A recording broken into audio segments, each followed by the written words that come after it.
Today's 2024 campaign ad review is a triple feature of Dave McCormick ads. We have two that are in favor of Dave McCormick and one that is not. You take a look up here. Dave McCormick will fight the progressive agenda. Over here, the senator we need now. And then this one is the anti-Dave McCormick one, specifically focusing on his views on abortion. I'm going to talk about what I like about each ad. I do like that these are pretty simple text-wise. There's not a lot on any of these. This one's pretty simple. This one's got a little more detail you can see right up here. This one is extremely plain. The two here that are pro Dave McCormick are just single sheets. This one is a fold open, but if you look, again, it's very, very simple, large text, and I hate to admit it, but as I'm getting older, I'm really appreciating simple, large text, and that's exactly what we have here. Large text, very black and white contrast and bright red. This is very easy to read. I can get all of the information I want out of it in a hurry. And I can take this then and do with it what pretty much everyone does with these campaign ads once they glance at them. This is, to me, the least interesting one. He'll get the job done. And as expected, in a campaign ad that favors a particular candidate that's nice and glossy and shiny and happy.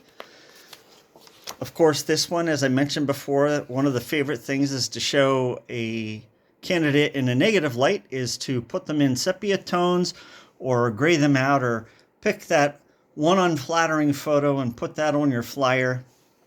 This is the one that I want to focus the most on, though, and it has to do with the other side of the flyer. So I'm going to flip that over right now. And there's a lot going on here. Notice the blue, green, sea foamy background. And my wife might argue with me as to the color. I'm not as descriptive as she is.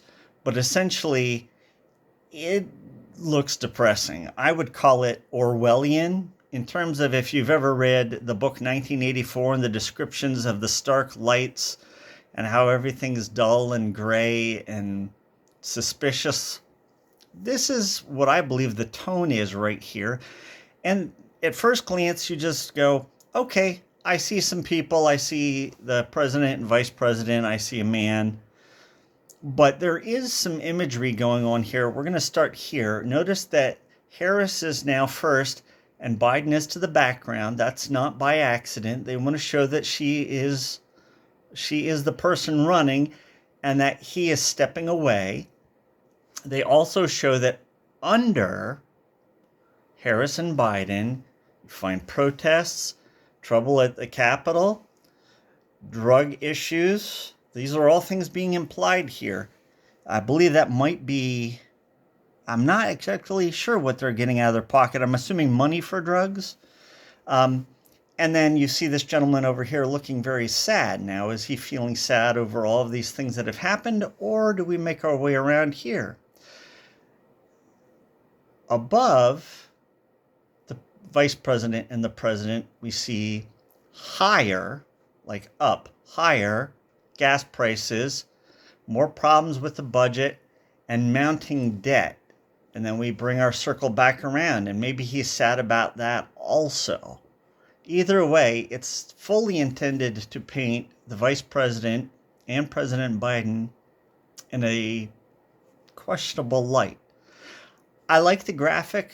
Again, don't forget, I'm not making commentary on one political party or the other, but this is my winner for the three of these ads, mainly because of the amount of thought and subtlety that goes into this one. You will recall that I was not a fan of the one Donald Trump ad that came in the other day, where it was a blatant copy of him looking like he was the Christ on the cross, and even going so far as to having a ring of lights over his head to appear as if it was a halo. This is much more subtle, and it's well done, in my opinion. Not heavy handed to the point of going, oh brother, but heavy handed enough that you go, I see what they're getting at, whether I agree with it or not. All right, there is one last thing I want to point out to you. Please note that Dave McCormick does have someone he's running against, and that person is absent in all of these ads. There is no bashing of the other candidate going on in any of these ads. Scratch your heads, think about it. Let me know in the comments why you think it is. I have some thoughts of my own, and maybe we'll talk about those another time.